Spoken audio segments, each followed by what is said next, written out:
Hi there, welcome back to Eskimos. Today we'll be taking an intriguing deep dive into the world of Scott Adams, the genius behind the famous comic strip Dilbert.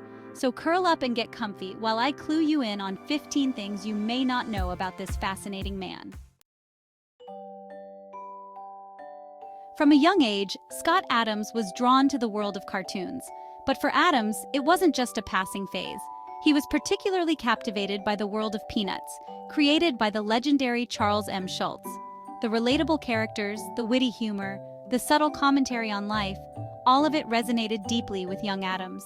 Little did he know that he too would one day create a comic strip that would capture the hearts and minds of millions. It's amazing how early influences can shape our passions and ultimately lead us down our destined paths. Who were some of your biggest cartoon influences growing up? Let me know in the comments below. Now imagine this. You're 11 years old and you enter a drawing competition. But not Scott Adams. This kid took home first place. This early victory was a clear sign of the artistic talent that was bubbling inside him.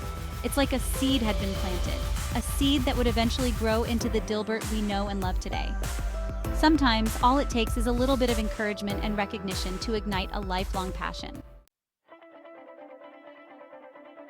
Like many of us, Scott Adams had to pay the bills. He landed a job at Crocker National Bank, which, let's be honest, doesn't exactly scream cartoonist's dream job, does it? But here's where Adams' dedication shines through. Instead of letting his passion dwindle, he found a way to balance his day job with his true calling. Talk about commitment.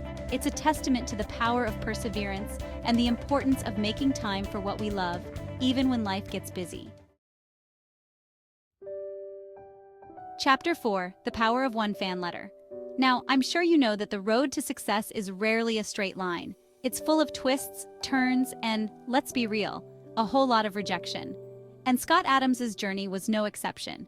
He faced his fair share of setbacks, particularly when he started submitting his work to major publications. Rejection after rejection, it can be disheartening to say the least. But there's a beautiful twist to this story. Amidst the pile of rejection letters, Adams received something extraordinary. A fan letter, just one. But that single letter, filled with genuine appreciation for his work, was enough to fuel his spirit and keep him going. Chapter 5: The Birth of Dilbert. And so, from the depths of office cubicles and late-night drawing sessions, Dilbert was born. This wasn't just another comic strip.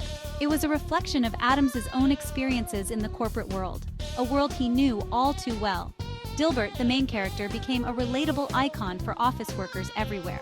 Socially awkward, technologically inclined, perpetually stuck in the absurdity of corporate life. Dilbert embodied the struggles and triumphs of the everyday office drone. Adams' genius lay in his ability to find humor in the mundane, to point out the ridiculousness of the systems we often take for granted. And it resonated. Chapter 6: Timeless Humor. It's been over 30 years since Dilbert first graced the pages of newspapers. And here's the thing, it's still hilarious. The jokes haven't aged a bit. Why? Because Adams tapped into something universal, something timeless about the human experience in the workplace. The characters, the dynamics, the situations, they're as relevant today as they were back then. Dilbert is a true testament to the power of relatable humor. Chapter 7. Now, for those of you who want to dive even deeper into the mind of Scott Adams, I've got just the thing for you. He has a YouTube channel called Real Coffee with Scott Adams. And let me tell you, it's exactly what it sounds like. It's like having a virtual coffee date with the man himself. Every morning you can join Adams as he sips his coffee and shares his thoughts on a wide range of topics, from current events to creativity to, well, pretty much anything that comes to mind. Trust me, you'll never look at your morning coffee the same way again. Chapter 8. One of the things I find most intriguing about Scott Adams is his perspective on success and freedom. He's a big proponent of what he calls FU money. Now, before you get any ideas, it's not what you think. FU money, in Adams's words, is about achieving a level of financial independence that allows you to live life on your own terms. It's about having the freedom to say no to things you don't want to do, to pursue your passions without being held back by financial constraints. It's a powerful concept, and it's something that resonates with a lot of people, especially in today's world. Chapter 9. Now, let's be real, nobody's perfect. We all make mistakes, and Scott Adams is no exception. But here's the thing that sets him apart. He's not afraid to admit when he's wrong. In fact, he embraces his mistakes as opportunities for growth and learning. He's open about his past blunders, both personal and professional, and he's not afraid to share what he's learned from them. It's a reminder that making mistakes is a natural part of life, and it's what we do with those mistakes that truly matters. Chapter 10.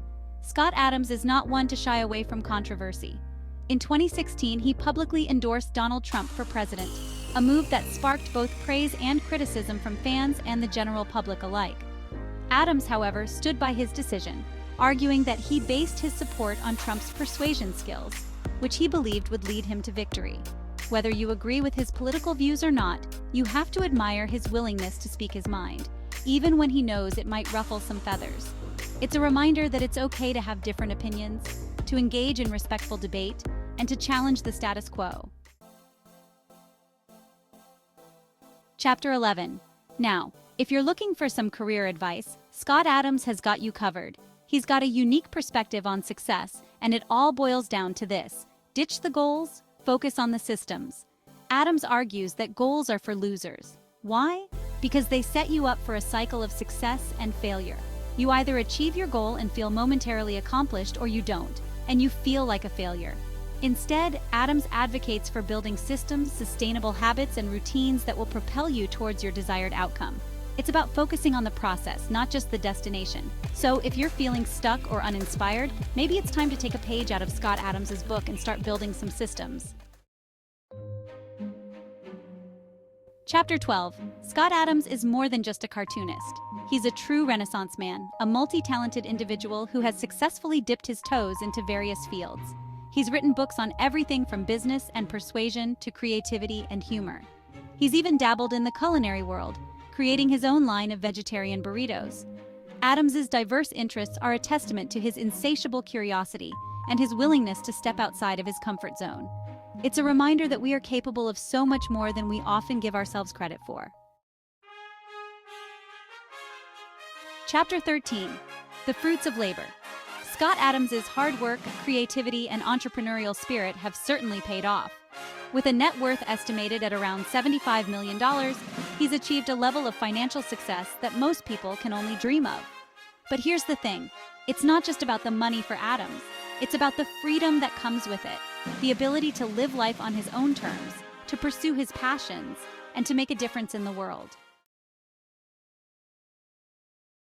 Chapter 14. Weathering the Storms.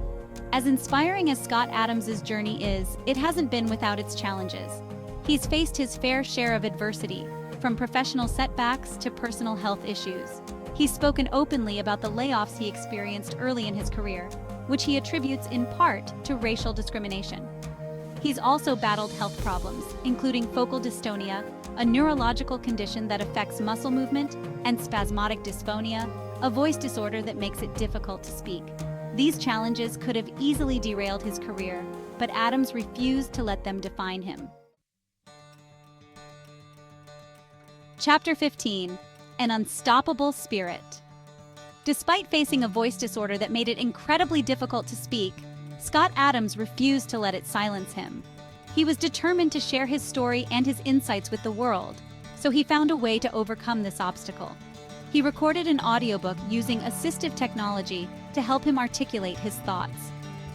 Adams's story is a testament to the power of the human spirit, the unwavering determination that resides within us all. In conclusion, Scott Adams's career journey imparts many valuable lessons. It shows staying open-minded, maintaining a variety of interests, and having a sense of humor can go a long way. So, what's your take on Dilbert and its creator? Regardless of your opinion, we think it's safe to say Scott Adams is a fascinating figure in the world of comics and beyond.